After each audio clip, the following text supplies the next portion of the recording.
Let me tell you something strange about silence in the digital age. Silence is a discipline of attention. What you refuse to publish becomes what you finally have the power to live, learn from, and own. In a world addicted to display, not posting is not a void, but a choice, a psychological boundary that says the performance of life is not the same as the experience of life. To understand the people who seldom post, you have to separate visibility from vitality and applause from meaning. Many of them are not shy or antisocial. They are simply fluent in a different economy, one where attention is currency, privacy is capital, and energy is invested, not spent for likes. Some people don't post because they've done the math on attention and found the equation doesn't balance. Every post costs time to curate, vigilance to maintain, and resilience to absorb feedback you didn't solicit. For the quiet user, those hidden costs outweigh the momentary dopamine of engagement, and their nervous system thanks them for the refund. Others are temperamentally built for depth, not display, and depth rarely thrives under a spotlight. High conscientiousness minds prefer to think in drafts, to let ideas marinate before they are exposed to commentary that can freeze growth. So the silence is not timidity. It's incubation, craft maturing offstage until it can walk on its own. There's also an identity principle at work. When your self-worth is anchored inside, external mirrors lose their compulsive pull. People with secure attachment don't need a chorus to stabilize their mood, and they're not terrified by empty comment sections. Their meter for a good day is internal. Tasks completed, values honored, relationships nourished. Mystique is another deliberate strategy that social media often misunderstands. In a marketplace drowning in exposure, scarcity signals value, and mystery is a leverage most people give away for free. The person who seldom posts becomes a question mark, and humans have always been magnetized to the unsolved. For many, silence is a protective layer against the algorithmic roughness of mass interpretation. A sentence can be amputated from its context and fed to outrage. A photo can be misread and archived forever. Those who've witnessed reputational pile-ons learn that discretion is not fear, it's wisdom learned in the fire. If you zoom in on cognitive performance, the non-poster often optimizes for flow rather than feedback. They guard their momentum from micro-interruptions, captions, angles, hashtags, replies. Attention fragmentation can turn a focused life into confetti. Refusing to post becomes a productivity protocol, as tangible as a training plan. There's also the ethics of representation. Some people feel the moral friction of turning private tenderness into public content or tragedy into engagement. They want their memories stored in the soul, not the server. Their love to be lived, not leveraged. Their grief to be held, not harvested.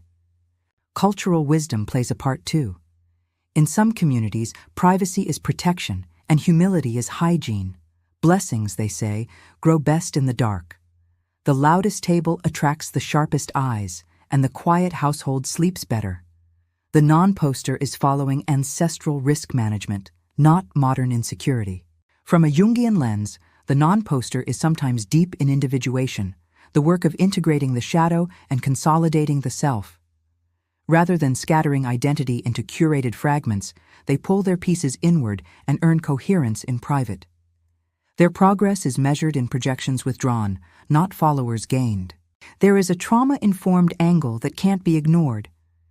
People who have been shamed, stalked, or harassed online may choose silence as self-parenting, a boundary that says, "I don't owe my vulnerability to an archive that cannot forget." That choice is not bitterness.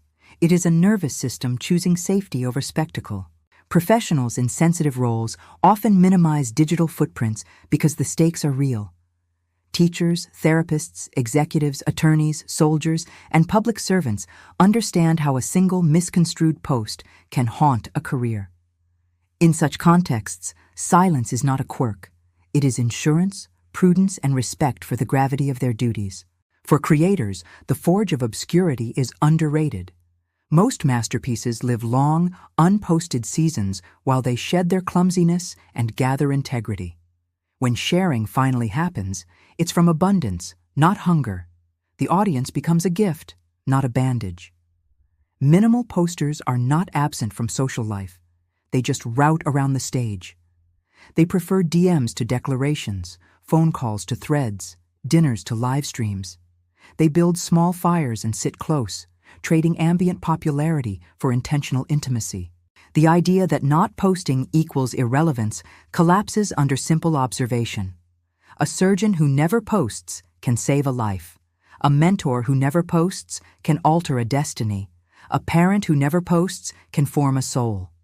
The internet is a loud room, but real power still moves in quiet rooms where trust is the algorithm. For the heavy scroller who rarely shares, observational power quietly compounds.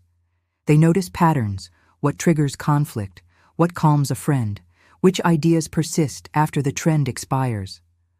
Observation without performance cultivates discernment. Discernment produces better choices. Better choices compound into a better life. There's also the geometry of desire. Some people desire mastery more than visibility, fidelity more than novelty, inner peace more than outer proof. They tune their days to slow rhythms, books, instruments, nature, craft, and their attention matures like wine, not content. Consider the microeconomics of posting. Each post creates reputational debt you must service with monitoring, clarifications, and future consistency. The quiet user declines the loan and invests that energy elsewhere, learning a language, building a company, repairing a marriage, training a body. Compound interest favors the long-term investor. Parents who don't post model sovereignty to their children. The home becomes a sanctuary and not a studio. Joy does not audition for approval. Privacy is not secrecy, it is stewardship. Children learn that the most important witnesses are the ones sitting at the table, not the ones scrolling past it. For lovers, discretion oxygenates intimacy. Not every kiss requires a caption, and not every argument needs an audience. When a couple resists converting their bond into a brand, they protect the space where honesty can be messy without being performative. Religious and contemplative traditions have long honored the sanctity of the unshared. Silence is prayer, and slowness is medicine. One day of no posting can be a Sabbath for the nervous system. In stillness, intuition separates from impulse, and the self you actually are can hear its own voice. There is an existential freedom in being ungoogleable for a while. When fewer performative obligations exist, experiments become safer, and your identity gets to fail privately and rise quietly. The person who withholds their evolving self from the timeline gives their soul space to revise its drafts. Not posting also blocks the comparison trap that drains so many. By starving the algorithm of your highlights, you starve your ego of performative rivalry. You stop feeding the serpent of envy with your own joy, and you stop asking strangers for permission to feel what you already earned. If you are the quiet one, you don't need a defense brief. Still, an honest audit keeps your silence healthy. Ask yourself, not publicly, whether your digital restraint comes from autonomy or avoidance, purpose or pride, devotion or fear. If it is fear, heal it. If it is purpose, honor it. If it is pride, soften it with generosity offline. For the frequent poster, none of this is an indictment. It is an invitation to experiment with windows of invisibility. Try a week where nothing is published. Notice what returns. Longer attention, richer conversations, more faithful memories. Observe how joy expands when it isn't rehearsed for an audience. The psychology of non-posters also includes refined risk perception. They understand that platforms change terms, recommendations, and reach without notice, and what is rewarded today can be punished tomorrow. By reducing exposure, they reduce vulnerability to opaque levers they don't control. Ethically, some refuse to be productized. They grasp that free platforms monetize behavior and attention, and they prefer not to train models on their most vulnerable moments. Their silence is a consumer choice and a civic stance. Fewer data points, fewer hooks in their psyche. There is a narrative sovereignty that comes with posting rarely and deliberately. You decide which chapter enters the archive, which relationship stays sacred, which lesson stays yours until it is metabolized. That sovereignty feels like power because it is power. It is authorship of your own myth. The quiet user sees the half-life of online excitement and chooses durable satisfactions instead. A viral comment is forgotten in a week. A daily discipline is remembered by your future body, mind, and bank account. In choosing the latter, they build a life that can outlast trends. They also understand the physics of backlash. The bigger the audience, the thinner the boundary. The thinner the boundary, the faster the anxiety. By keeping the circle tight, they thicken the walls through which noise must pass and discover they can hear themselves breathe again. For those in healing, silence is rehab for the self. The loop, post, spike, crash, doubt, repeat, finally breaks when you stop feeding it. In that abstinence, a different baseline emerges. Steadier, humbler, truer, and less negotiable by public whim. If you love someone who doesn't post, respect the dialect they speak. Ask for their presence, not their proof. Cultivate trust, not surveillance. Share your inner life directly, not performatively. You may discover that their quiet contains rooms of warmth you had never entered because you kept knocking on the wrong door. Non-posters often practice an 8-rule playbook: protect attention, curate inputs, honor boredom, guard privacy, share intentionally, prioritize real signals, accept invisibility, and build offline alternatives. None of these require a platform. All of them create a life that feels like your own. In teams and companies, digital minimalists bring stabilizing value. They are less reactive to social storms, slower to escalate, and quicker to prioritize mission over noise. When everyone is broadcasting, the person who is listening becomes indispensable. There is also a creativity dividend to living untelevised. Ideas are allowed to be ugly in private, and the pressure to be on-brand doesn't amputate their strangeness before they can grow teeth. Originality expands when you stop negotiating with a crowd's expectations. At the level of character, silence strengthens the muscle of sufficiency. When you practice existing without performance, you discover you were never an audition to begin with. That realization reduces compulsions and expands the range of choices that actually honor you. The paradox is that once you stop chasing attention, the right attention begins to find you.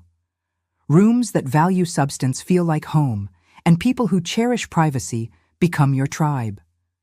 Influence that emerges from coherence does not require announcements. It is felt before it is seen. If you decide to post, you can still post like a minimalist. Share after metabolizing, not during the moment. Avoid triangulating others without consent. Let your caption be an offering, not a plea. Then return to your life quickly, because that is where meaning is minted. Remember that the truest story of you is happening where the camera is not. It lives in quiet acts of loyalty, hours of practice no one will applaud, and the soft labor of becoming decent when it's inconvenient. None of that needs a feed to be real. All of it needs your attention to exist. The social web is a tool, not a temple. Use it when it serves your values, set it down when it doesn't, and don't let your worth be negotiated by algorithms. Every yes online should be preceded by a bigger yes offline. Silence, when chosen, is not the absence of a story, but the climate where a truer story can grow roots. It is a greenhouse, not a graveyard, a studio, not a cell. And in a century intoxicated with noise, the rarest luxury is a mind that belongs to itself. If you are someone who scrolls and rarely shares, take this as recognition, not diagnosis. Your quiet is a grammar of care, and your presence is no less real for being unbroadcast. Keep building a life that satisfies you when no one is looking. If you post often and it genuinely delights you, keep the joy and keep the boundary. Reserve rooms in your life where no audience can enter. Let mystery be a nutrient and privacy a daily vitamin. You will find that your posted moments become more luminous when anchored to unposted roots. And if you waver between both, Let seasons guide you. There are times to speak and times to sow, times to announce and times to apprentice in the dark. Your wisdom is the ability to know which is which and to choose accordingly without apology. In the end, the question, why don't some people post, dissolves into a better one. What do I want my attention to become? The non-poster has simply answered it with their habits. Their answer may not be yours, but it is an answer worth respecting. If the future belongs to those who can hold their focus, then the quiet ones are building an empire where it matters most. In their mind, their craft, their character, and their relationships. That is a kingdom no algorithm can confiscate, and that perhaps is the ultimate psychology of not posting.